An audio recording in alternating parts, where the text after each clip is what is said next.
Hello, my name is Freddy Rodriguez, and today we're going to go over gradients of linear graphs. And this is part of the Cambridge curriculum, section 3.3. So class, I think we'll just go ahead and start an example, guys. So you're going to see problems like this in your testing, and it'll be definitely on exams. So the reason why this is important is because, guys, this linear algebra is the basis for basically all math, and so linear algebra is used a lot in finance, in money. You guys will get jobs when you graduate, and you'll deal with money and finances, and also it's big in engineering too. If you're going to go into engineering, linear mathematics is essentially everywhere, guys. It's in your computers. Computers, they only think linearly, so that's the only way that they can think, and they do a lot of their magic trickery by basically doing a lot of linear algebra all the time, a lot of simple calculations, but doing a lot of them, millions and billions of these simple linear algebra calculations billions of times a second. So very foundational, guys, and it's very fun. It's easy. So let's start by an example, guys.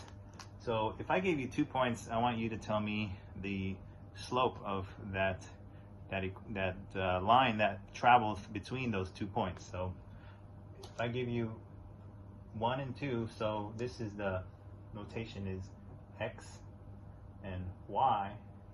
We'll call this x1 and y1. We'll call this one x2 and y2. So for x1, we can graph it on a simple Cartesian graph, y-axis and x-axis, right?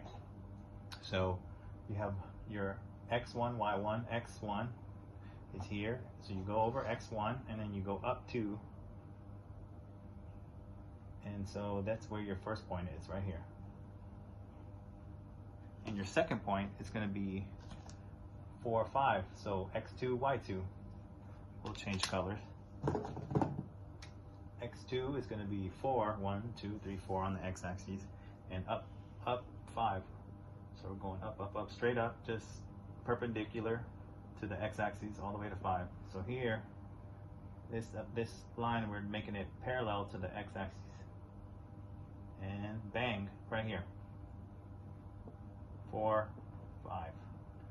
So we want to know what is the slope of this line that goes through these 2 points.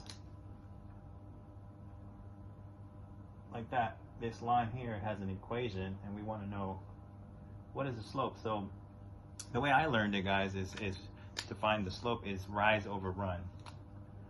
Rise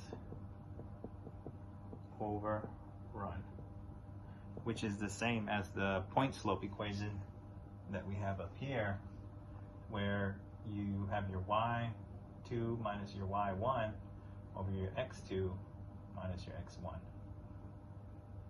So we want to be real careful, guys, when we're doing this, because it's easy to get these numbers backwards, and then you'll have a negative slope. You'll have the slope flipped around. So you want to start off with the value that is closest to the origin, closest to 0, 0, if you can. So you want to know how much does this graph, this line, how much does it rise?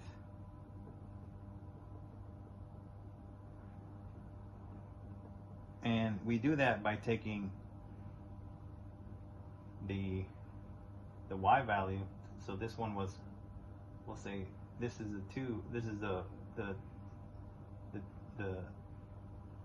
y2 is 5, so this is 5 here, and you're subtracting it from 2. So y2 minus y1 is going to equal 5 minus 2, and that's 3. So this is your rise, and how much does it run?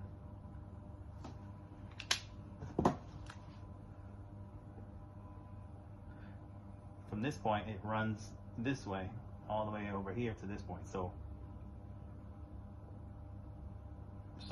it runs 1, 2, 3, or we can say x2 minus x1 equals, so your x2 is going to be 4 minus x1, which your x1 down here, I didn't write it, but your x1 is here, 1, 2.